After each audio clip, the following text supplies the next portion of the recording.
Justamente en el día de hoy sale una información en la prensa nacional que da cuenta que se estará visitando, enviando cartas de invitación para la búsqueda de consenso en la agenda de reformas que ha planteado el gobierno del presidente Luis Abinader.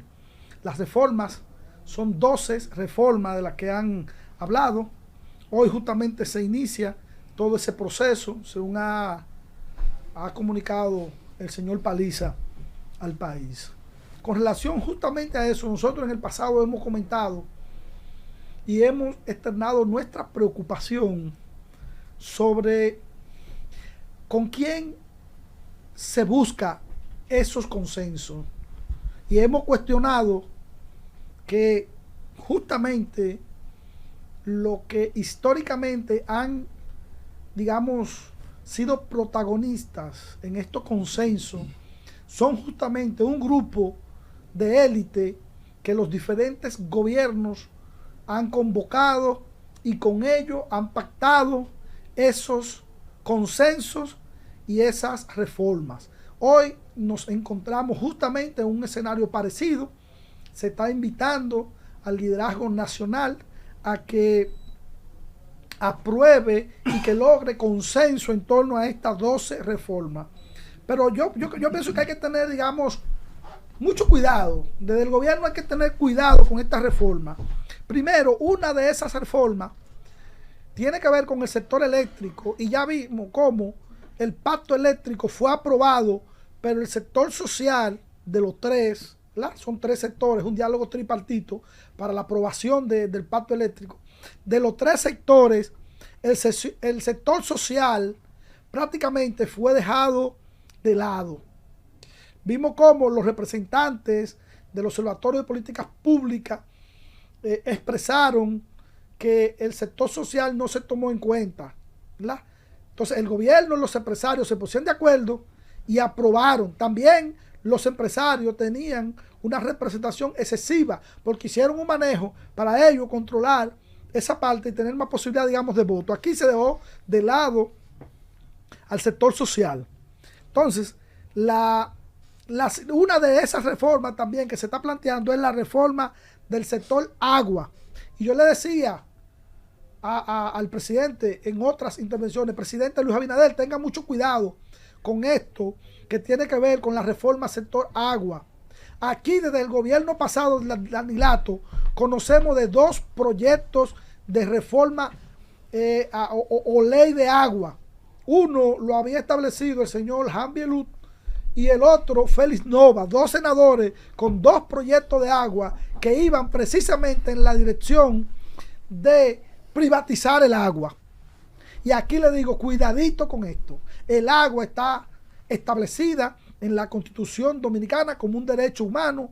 Además, en la Declaración Universal de los Derechos Humanos está concebida como un derecho del hombre. No es posible vivir con dignidad si no hay acceso al agua potable, que aquí todos los dominicanos no tenemos acceso a ella. Y ya el director ejecutivo de INAPA, el señor Wellington Arnaud, ha establecido que tienen los recursos para construir todos los acueductos que sean necesarios en el país. Y la pregunta es, ¿con qué dinero lo van a hacer?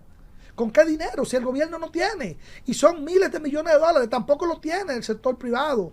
Entonces, no quiero yo pensar que esa construcción se va a hacer con un dinero de alianza público-privada para después privatizar los acueductos.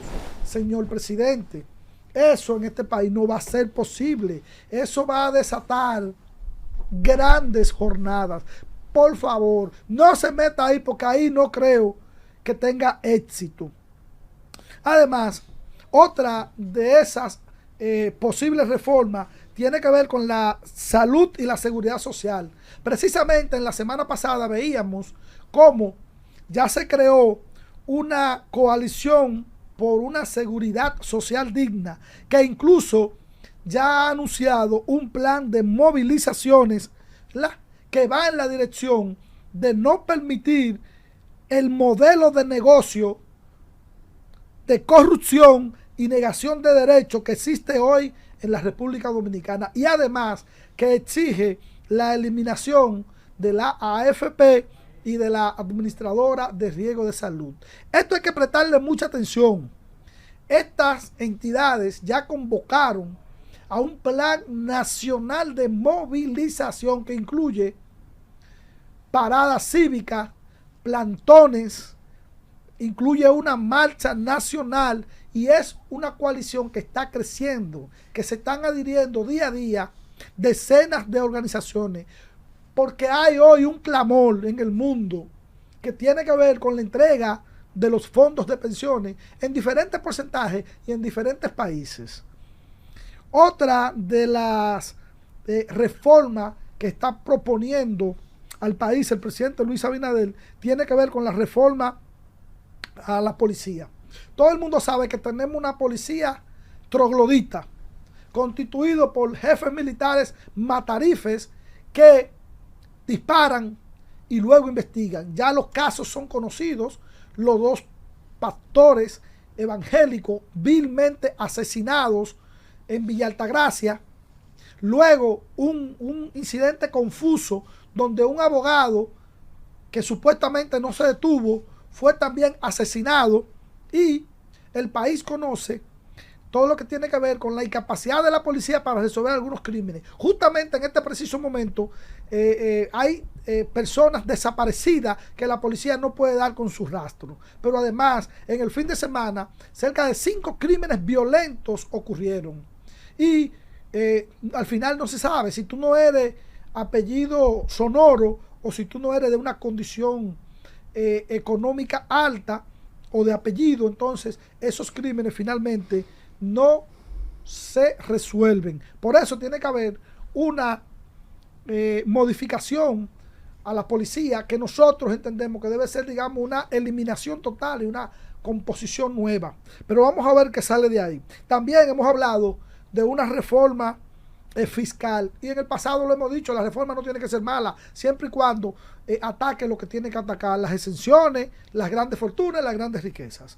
Además, fuimos de los primeros justamente en esta plataforma de hablar sobre una reforma constitucional. Yo estoy de acuerdo con esa reforma constitucional, pero esa reforma constitucional tiene que lograr aspectos que vayan ampliando la base de derechos de la ciudadanía y que brinden, que vengan a blindar lo que es la elección de, digamos, espacios como la Cámara de Cuentas, como la Junta Central Electoral, como la elección en el Consejo Nacional de la Magistratura, de la Procuraduría General de la República y de los demás componentes del Poder Judicial. Porque si dejamos que cualquier presidente mañana venga y pueda definir a su antojo quién va a ser él o la procuradora, estaríamos retrocediendo, cosas que no debemos hacer.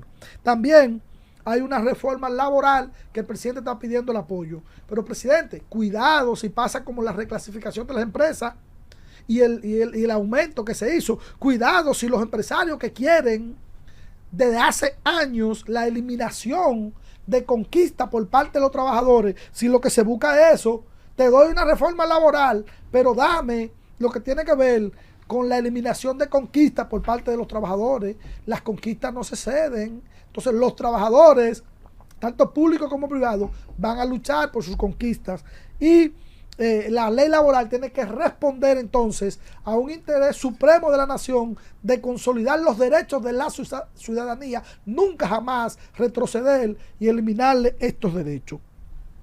Otro de esos temas importantes tiene que ver con el sector de hidrocarburos. El presidente Luis Abinader está solicitando el respaldo para modificar. Es urgente, es necesario, es vital, es impostergable una modificación de la ley de hidrocarburos. Pero esta ley de hidrocarburos tiene que ir a eliminar las mafias que hay en ese sector. Hay mafias, entonces no hacemos nada si no logramos que